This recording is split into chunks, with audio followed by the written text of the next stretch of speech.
Hello everyone, I am Sandeep, your physics teacher, and today we will solve the NCERT exercise of chapter 7 System of Particles and Rotational Motion. मैं इस exercise video में आपके लिए only numerical questions को discuss करूंगा। जो theoretical questions हैं आप उन्हें खुद भी सॉल्व कर सकते हैं या फिर इस वीडियो से देखकर आप उससे वीडियो से आप हेल्प ले सकते हैं उन्हें सॉल्व करने के लिए। और अगर आपको कोई भी डाउट्स होता है किसी भी क्वेश्चन में तो आप मुझसे पूछ सकते हैं। You can contact me, right? So now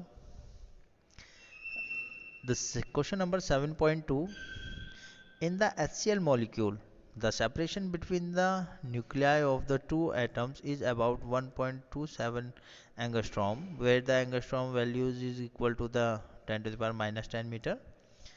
Find approximately location of the center of mass of the molecules. और जो masses के बीच में जो relation है, that is chlorine atom is about 35.5 times massive the hydrogen atom, and nearly all the mass of the atom is concentrated at its nucleus. So देखिए HCl molecule है तो H and Cl, that was the two molecules, right? Let us consider कि H molecule origin पर है तो जो center of mass है उसकी point के distance एक डिस्टेंस है जहाँ से Cl से उसकी डिस्टेंस है x, तो h से कितना होगा, that is 1.27 angstrom minus x। इस तरह से हमारा HCl एटम्स का एक कॉम्बिनेशन बनता है। और जहाँ पर अगर हम माने कि mass of atom H atom यानी कि हाइड्रोजन एटम का जो मास है वो m है और क्लोरीन मास का जो होगा वो 35.5 m यानी कि 35.5 मैसिव ज़्यादा है हाइड्रोजन से। Let the center of mass system of distance x from the atom, distance of let the center of mass of two system lies at the distance x from the chlorine atom. The distance of center of mass from the hydrogen atom is 1.27x. So we know that the how can we find out the location of center of mass, that is m1 into x1 plus m2 into x2 upon m1 plus m2, and that was equal to the zero, क्योंकि हमने जो atom है chlorine atom है वो हमने origin पे consider किया है। तो इस तरह से इस क्वेश्चन को इस इक्वेशन को सॉल्व करके हम x की वैल्यू फाइंड कर सकते हैं 0.037 angstrom, right? So that was the answer of that question. Now next, a child sits stationary on the end of the long trolley, एक ट्रॉली सिस्टम है उस पर बेस्ड ये क्वेश्चन है। अगर ट्रॉली सिस्टम पे जो एक चाइल्ड है वो रन करना स्टार्ट करता है तो क्या उस पर सेंटर ऑफ मास पे कोई इफेक्ट होगा, मतलब जो सिस्टम है ट्रॉली और चाइल्ड का उस पर कोई चेंजेस नहीं आएंगे, ये याद रखना। रीज़न आपको इसमें दे रखा है, you can solve it.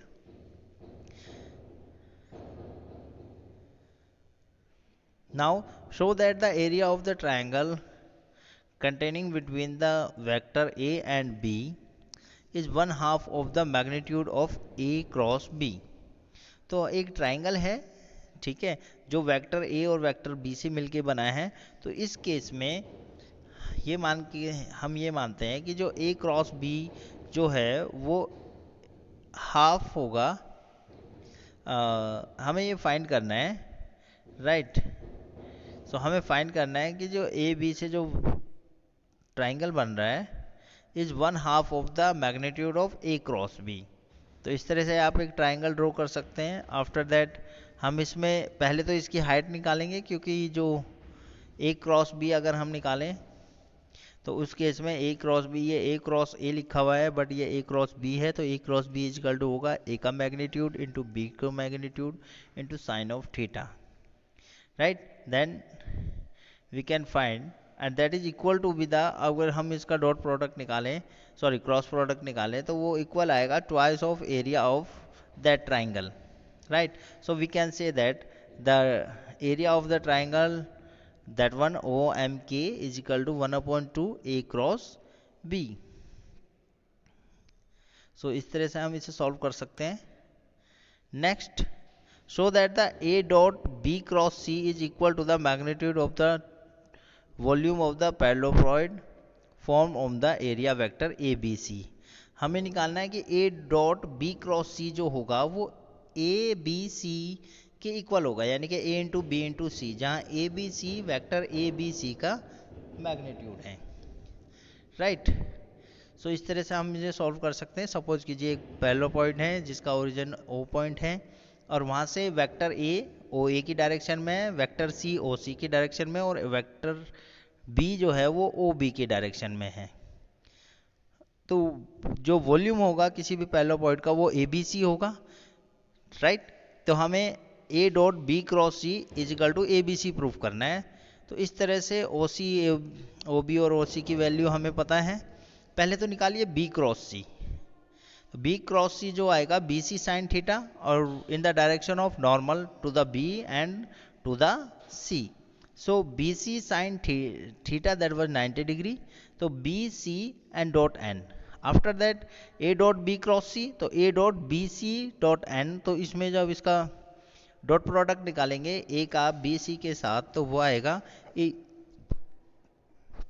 A B C cos theta, that is the cos theta that is equal to the 0 degree, theta is equal to 0 degree, then the value of that one is ABC, and that was the value of the volume of parallel. तो इस तरह से हम इसमें direction निकाल सकते हैं। देखिए आप डायग्राम से समझ सकते हैं इसको, कि अगर हम B क्रॉस C निकालते हैं तो B क्रॉस C का जो रिजल्टेंट होगा वो A की डायरेक्शन में होगा। ठीक है। तो जो इसका हम रिजल्टेंट का ए के साथ डॉट प्रोडक्ट निकालेंगे तो वहाँ पर एंगल 0 डिग्री बनेगा। तो इस तरह से हम यहाँ cos 0 दैट इज 1, तो ए बी सी के बराबर आएगा।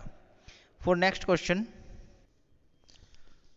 two particles each of mass m and speed v travel in a opposite direction along a parallel line separated by a distance small d, so that the vector angular momentum of two particle system is the same whatever be the point above which the angular momentum is taken। so angular momentum चाहे किसी भी direction में या कैसे भी लिया जाए, तो उनका जो एंगुलर मोमेंटम का जो वेक्टर है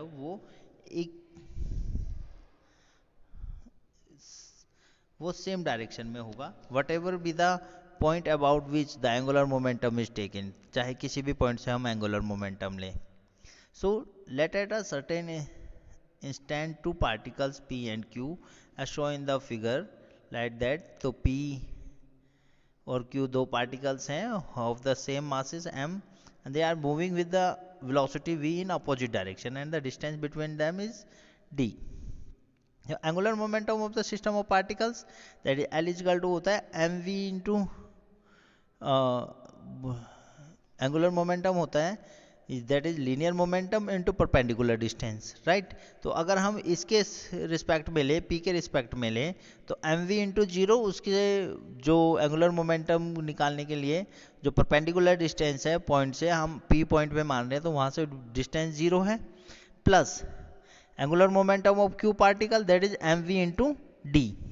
ये पी पार्टिकल के अलोंग निकाल रहे हैं हम। ठीक है, about point P, so that is equal to the M V into D. Similarly अब बीच में कोई पॉइंट R है, अब इस R के थ्रू हमें एंगुलर मोमेंटम निकालना है।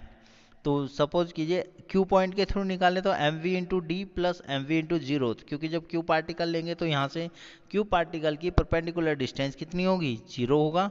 तो that is equal to the M V into D. Now for point R, middle में कोई पॉइंट R है जिसकी Q से डिस्टेंस y है, सो उसके अलोंग जो एंगुलर मोमेंटम होगा that is M V into D minus Y, ये P पार्टिकल के लिए ले रहे हैं, plus M V into Y, multiply करेंगे एंड देन सॉल्व करेंगे इक्वेशन को, तो तब भी angular momentum M V into D आएगा। तो इज दैट मीन्स कि किसी भी पॉइंट के अलोंग हम फाइंड करें एंगुलर मोमेंटम तो उसकी वैल्यू सेम होगी। Right. So by that one we can solve the problem। अब next 7.8, a uniformly bar of weight W is suspended at rest by the string of negligible weight as shown in the figure. The angle made by the string with the vertical are 36.9 degree and 53.1 degrees respectively. The bar is 2 meter long. Calculate the distance d of the center of gravity of the bar from its end. तो ये diagram है जिसमें एक 2 metre की एक long बार road है जो suspended है with the two vertical planes by helping of two strings. तो इस केस में सपोज कीजिए जो वेट है वो नीचे डी सस्पेंड हो रहा है और हमें ये डिस्टेंस डी निकालनी है कि किस पॉइंट से सेंटर ऑफ मास इसका वर्क कर रहा है। ठीक है, ये सेंटर ऑफ ग्रेविटी। तो इस केस में एंगल्स आपको दे रखे हैं, डायग्राम से आप पता कर देख ही रहे होंगे।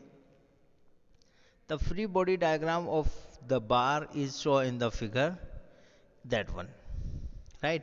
For solution we will solve, suppose कीजिए एक तरफ टेंशन स्ट्रिंग में T1 है तो दूसरी तरफ T2 है। इस केस में हम क्या करेंगे, जो T1 और T2 हैं उनको रिसॉल्व करेंगे with its two perpendicular components, that T cos theta in y axis and T sin theta in x axis.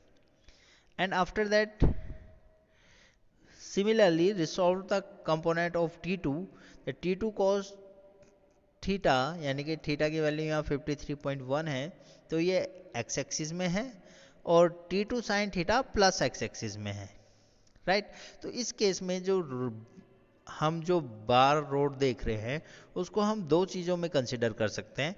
एक तो ये रोटेशनल इक्विलिब्रियम पर है और दूसरी चीज़ कि ये एक इक्विलिब्रियम यानी कि लीनियर इक्विलिब्रियम पर भी है। तो रोड ना तो नीचे जा रही है ना ही ऊपर जा रही है और ना ही किसी डायरेक्शन में रोटेट कर रही है। तो इस तरह से इसे सॉल्व करने के लिए हमें दो इक्वेशन मिल सकती हैं यहाँ पर कि टोटल अपवर्ड फोर्स इक्वल होगा टोटल डाउनवर्ड फोर्स के, यानी कि T1 cos 36.9 degree and T2 cos 53.1 degree जो ऊपर की तरफ एक्ट हो रहे हैं दोनों ही फोर्सेस वो इक्वल होंगे the weight of the bar. Clear. तो यहाँ से एक इक्वेशन आ जाएगी एंड सेकंड वन इज कि T1 sin 36.9 डिग्री जो है वो किसको मैनेज कर रहा है, वो न्यूट्रलाइज कर रहा है T2 sin 53.1 डिग्री को। तो एक इक्वेशन यहाँ T1 और T2 में रिलेशन आ जाएगा। तो इस तरह से हम इसे सॉल्व कर सकते हैं। ठीक है, तो इस केस में देखिए T1 sin 36.9 is equal to T2 that one. तो T1 अपॉन T2 की वैल्यू आती है इसे सॉल्व करने पर that is 4/3 and T1 is equal to 4/3 into T2. Similarly, T1 cos 36.9 into D is equal to T2 cos 53.1 into 2 minus D। यहाँ पर हमने रोटेशनल इक्विलिब्रियम की इक्वेशन ली है कि मतलब जो एंटी क्लॉकवाइज मोमेंट होंगे, जो एंटी क्लॉकवाइज मोमेंट है जो इसको रोड को एंटी क्लॉकवाइज रोटेट करा रहे हैं वो किसके बराबर हैं, that is equal to the clockwise moment, right. So इस तरह से इस इक्वेशन में अब हम T1 की वैल्यू पुट कर देंगे T2 की टर्म्स में। तो यहाँ से हम T2 को कैंसिल करके देन D की वैल्यू सॉल्व कर सकते हैं। तो इस तरह से ये सॉल्व करना है and then we get the value of T 0.72 metre. Clear. Now the 7.9 a bar weight 1800 kg, the distance between its front and back axis is 1.8 meter. Its center of gravity is 1.05 meter behind the front axle. Determine the force exerted by the level ground on each front wheel and each back wheel. So इस case में mass of the car M is equal to 1800 kg. A distance between the front and the back wheel is D is equal to 1.8 meter. Distance between the center of gravity यानी कि center of gravity की जो distance है back axis से that is 1.05 meter. The variation force acting on the car shown in the figure। देखिए diagram देखिए, एक car की बात हो रही है यहाँ पर। तो दोनों व्हील्स के बीच की डिस्टेंस 1.8 मीटर है, सेंटर ऑफ ग्रेविटी का लास्ट से वो 1.05 मीटर है और देन यहाँ पर दो रिएक्शन फोर्स इस पर एक्ट हो रहे हैं दोनों व्हील्स पर।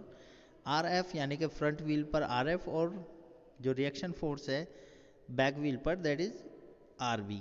इस केस में भी हम सिमिलरली पहले क्वेश्चन की तरह इसे सॉल्व करेंगे कि जो कार है वो रोटेशनल इक्विलिब्रियम पर है और लीनियर इक्विलिब्रियम पर भी है, मतलब नॉर्मल रिएक्शन फोर्सेस जो हैं वो उसके वेट के इक्वल होंगे।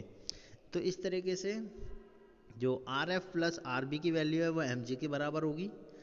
Then we can get the value of R F plus R B, and after that in rotational equilibrium तो जो सेंटर ऑफ ग्रेविटी है अगर हम उसका टॉर्क लें तो एंटी क्लॉकवाइज मोमेंट किसके बराबर होगा, क्लॉकवाइज मोमेंट के। तो इस केस में हम इसे सॉल्व कर सकते हैं और इस तरीके से फर्स्ट इक्वेशन जहाँ से आर एफ और आर बी में रिलेशन आया वहाँ से इसमें वैल्यूज़ पुट करके हम फ्रंट व्हील और बैक व्हील पर क्या क्या फोर्सेस एक्ट हो रहे हैं वो वैल्यूज़ फाइंड कर सकते हैं इजीली।